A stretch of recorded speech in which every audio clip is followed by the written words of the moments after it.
Unit 3, Unit 4, Day 3, homework tutorial. I will work the odd problems with you all to help. The first question wants to know, triangle OGD is congruent to what triangle? When I look at the given triangles, angle O is congruent with angle P, so that would need to be first.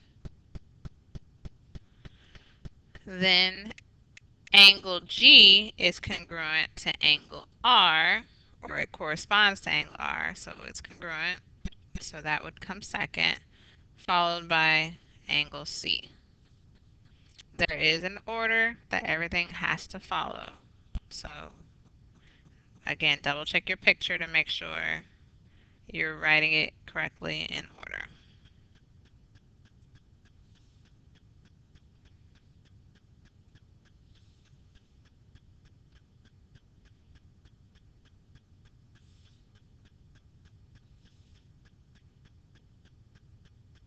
All right, number 3 says triangle Lin is congruent with which triangle? So here's L. It's congruent with E, so E would need to be first. Then I is congruent with A, so it would need to be next. And lastly, N is congruent to R. So Lin is congruent to triangle Lin is congruent to triangle ear.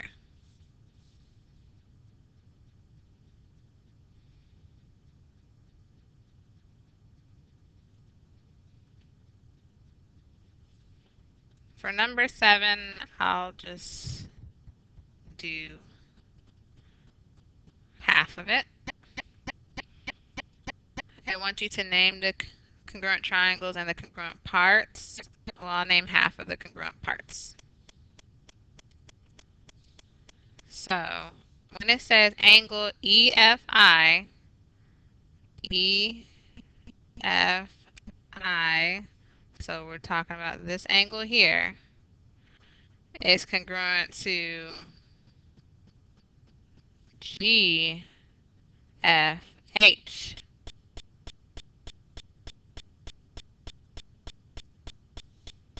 which is here.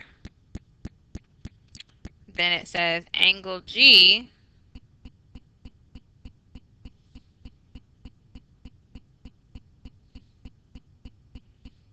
is congruent to what angle? Here's G.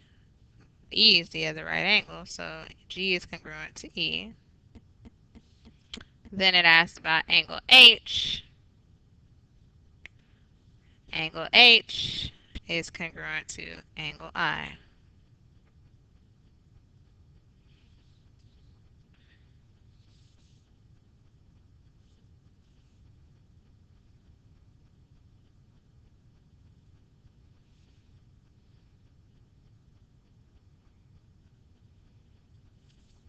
On number 8, I'll do about half here as well.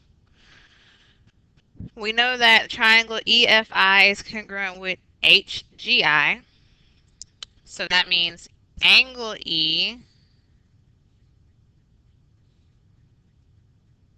is congruent to angle H.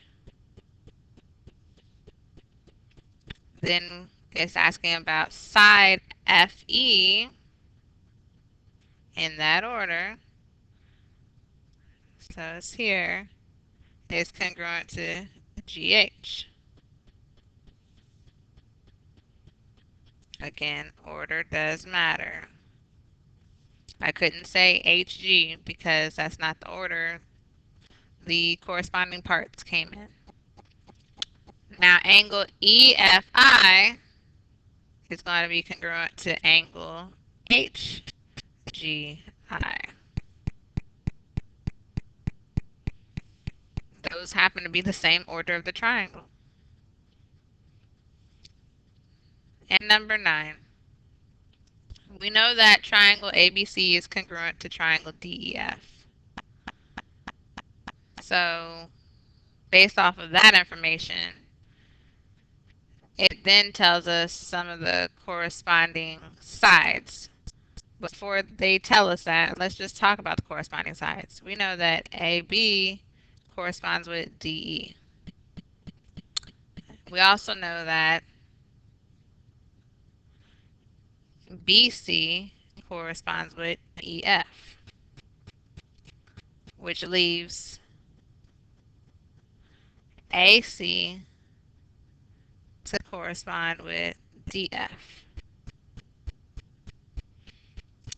So when I look at what is given, we know that CA is corresponding to FD. So the AB side was just extra information, which we didn't need at this point in time. So we know that CA is congruent to FD, right?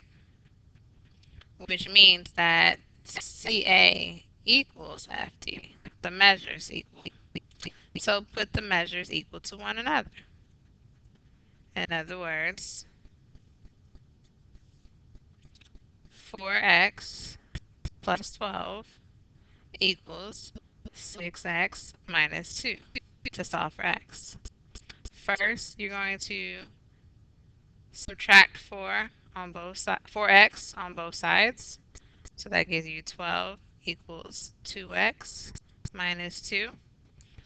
Then you're going to add 2 to both sides. So that gives you 14 equals 2x. And then divide both sides by 2. So 7 equals x. This concludes your tutorial for day 3.